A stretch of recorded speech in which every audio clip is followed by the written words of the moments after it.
kesak tidur, Pak. Tidur itu mati sementaranya kita, hati-hati. Kehendak Allah, Allah bangunkan. Kehendak Allah, Allah tidak bangunkan. Sudah dibangunin, taunya di alam yang sangat gelap sekali. Mau bilang apa kita? Tolong sama siapa? Kang Sukron nggak ada, saya nggak ada. Nah, subhanallah. Tahu-tahu datang, ya, 2 tamu. Tamu yang pertama adalah yang bermuka muram. Siapa kamu? Ana sayyi'atu a'mal. Zani, saya ini adalah, supaya nggak ngantuk. Ya, kita tidak mau bayangin, Pak. Kalau Allah bangunkan dalam posisi kita di rumah yang sangat sempit, lagi gelap. Datang yang pertama adalah kamu yang bermuka muram. Siapa kamu? Saya adalah amalan buruk yang pernah kamu perbuat di dunia. Masya Allah. Lama sekali, Pak. Wa masiratuhu bainal adaini 550 sanatan. Jarak di antara 2 adzan di dunia akan dirasakan di alam kubur itu sudah 250 tahun. Tahun, Pak. Rabbana hab lana min azwajina. Kalau enggak percaya, kata Imam Ghazali, i'tabir ala hilmika. Kalau kamu tidak percaya dengan alam kubur dan alam-alam akhirat, kata Imam Ghazali, maka ambil i'tibar dari apa? Dari mimpi buruk yang alami dalam di malam tidur itu. Ya, kalau kita mimpi buruk, walaupun kita tidur sejenak, seolah-olah nama ya, Pak. Kita dikejar-kejar anjing atau harimau. Kayaknya kaki berat banget mau lari ya, atau debu udah jatuh dari ranjang. Soalnya kita lama mimpi itu, padahal tidurnya sejenak. Jadi subhanallah, banyak sahabat-sahabat kita yang hanya tidur sejenak, menunggu istirahat, tapi Allah tidak bangunkan. Roh, ya, makanya teman-teman sekalian, ya, bersihkan, ya, penyakit-penyakit ada dalam pribadi kita dengan berbanyak zikir, wabil khusus di bulan Ramadan ini. Itulah maghfirah. Ya, yursilis sama'a 'alaikum midrar. Allah akan turunkan rezeki yang tidak akan henti-hentinya.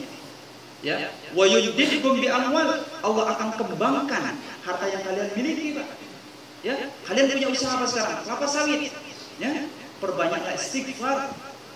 Mohon ampun kepada Allah agar yumdidkum bi amwal. Allah kembangkan hasil usaha kalian. Ya. Wa bani. Allah akan kasih hadiah pula anak-anak yang sangat-sangat menyenangkan hati kita. Ya, nurut, ya, bapaknya tidak punya duit, nggak apa-apa lah, Pak, pulang saja nggak apa-apa, senang kok. Nah itu ya. Nah, istrinya juga seperti itu. Sudahlah Bu, Pak, pulang saja lah, nggak apa-apa kok, nggak punya duit juga. Wong yang penting makan nggak makan kita nggak kumpul. Subhanallah, teman-teman sekalian. Asbab istighfar baru satu tuh khasiatnya. Istighfar baru satu, belum lagi la haula. Kalau kita bahas ada sekitar berapa belas itu kehebatannya. Ya, kita kalau minum obat di warung dengan berbagai khasiatnya. Ya, bodrek, migrain untuk hilangin ini. Begitupun kalimat thayyibah, Pak. Kalimat-kalimat yang baik dari Allah Subhanahu wa taala, namanya kalimat yang baik itu datangnya langsung dari Allah, sama Pencipta. Maka khasiatnya itu subhanallah. Makanya para auliyaillah zaman dahulu cukup mengucapkan la haula wala quwata illa billahil aliyil azim pun beras menjadi emas. Masya Allah. Hanya kun fayakun. Ya, Masya Allah, bedil nggak bisa jalan. Subhanallah. Asbab apa? Karena asbab hatinya hidup dengan zikrullah, kalimatut thayyibah. Nah ini kehebatannya, kekuatan iman rahimakumullah. Harus istighfar. Perbanyak istighfar. Sore harinya sholawat, perbanyak sholawat. Man shalla alayya 500 fi kulli yawmin wa lailatin faqad kafah. Orang yang bisa membaca sholawat setiap hari, setiap malam, setiap harinya itu minimal 500 kali, maka Allah akan cukupkan nikmatnya pada hari itu. Ya, sambil nunggu pelanggan, sallallahu alaihi wasallam. Lebih baik lagi, Allahumma shalli ala sayyidina Muhammad, Allahumma shalli ala sayyidina Muhammad, Allahumma shalli ala sayyidina Muhammad. Gitu. Ya, nunggu pelanggan rentalnya supaya banyak, Allahumma shalli ala sayyidina. Apa saja. Kuncinya itu saja. Artinya seberapa banyak kita interaksi dengan Allah Subhanahu wa taala, sedekat itulah Allah mengabulkan doa-doa kita. Kita enggak sih kadang, kita maunya yang mentah aja, Pak. Maunya instan aja. Ya. Apa? Minta yang mentah-mentah. Ini juru akrobatnya pintar sekali. Sudahlah deh, kamu ke Korea, capek kamu ngirit. Sudahlah, nih tak kasih yang mentahnya saja. Yang penting kamu tanam. Ketika bertemu dengan tatap mukanya, ya, injak bumi 8 kali. Akhirnya minta yang mentah-mentah saja. Itu yang menyebabkan mendidik hati kita ini menjadi malas untuk mengingat Allah Subhanahu wa taala. Namanya juga instan, makan nikmatnya adalah sesaat, Pak. Ya. Di dunia aja bisa sesaat nikmatnya. Ya. Makanya dalam Al-Qur'an itu orang-orang yang mencari, ya, pembela dalam hidupnya itu perihal-perihal yang instan, maka rezekinya itu akan dia nikmati sesaat di dunia ini. Ketika sudah sampai puncak, maka rezekinya tersebut bagaikan debu yang akan terhembus oleh angin yang sangat kencang, hilang nikmatnya sesaat. Tapi zikir yang terus kita lakukan tidak hanya dinikmati di dunia kehebatannya, nikmatnya juga akan kita nikmati dan kita petik di alam kubur dan bahkan seterusnya sampai kita menghadap Allah Subhanahu wa taala. Hada maghfiratullah.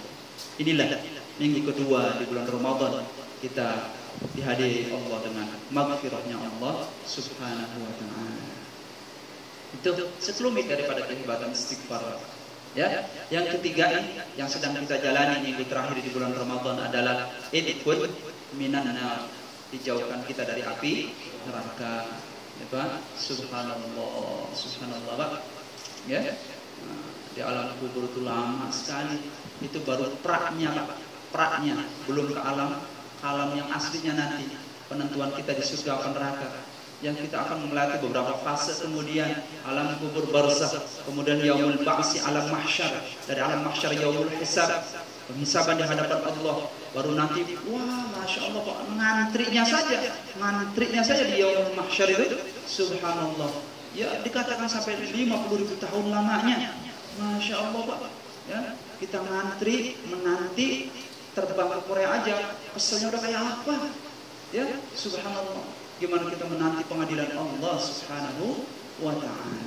Aidkhul minan nar, kita akan dijauhi dari api neraka bagi orang-orang yang betul-betul bisa menjalani puasa ini dengan penuh ihtisab, cermat menggunakan waktu, cermat menggunakan ya aktivitas-aktivitasnya di jalan Allah Subhanahu wa taala. Mudah-mudahan kita semua dibimbing oleh Allah Subhanahu wa taala sehingga betul-betul kita nanti dikategorikan Allah sebagai kawaladatul ummuh, sebagaimana orang-orang yang baru ya terlahir kembali dari rahim seorang ibunya, kita bersih kembali, tinggal kita memetik ya daripada buah apa yang telah kita tanam di bulan puasa ini. Barakallah, mudah-mudahan ada keberkahan apa yang telah saya sampaikan. Ya, kebenaran datangnya dari Allah Subhanahu wa taala, kebenaran datangnya dari pribadi saya. Hadanallahu iyyakum. Mari kita tutup dengan doa kafaratul majlis. Subhanallah wa bihamdika, asyhadu an la ilaha illa anta wa nastaghfiruka wa natubu ilaik. Assalamualaikum warahmatullahi taala wabarakatuh.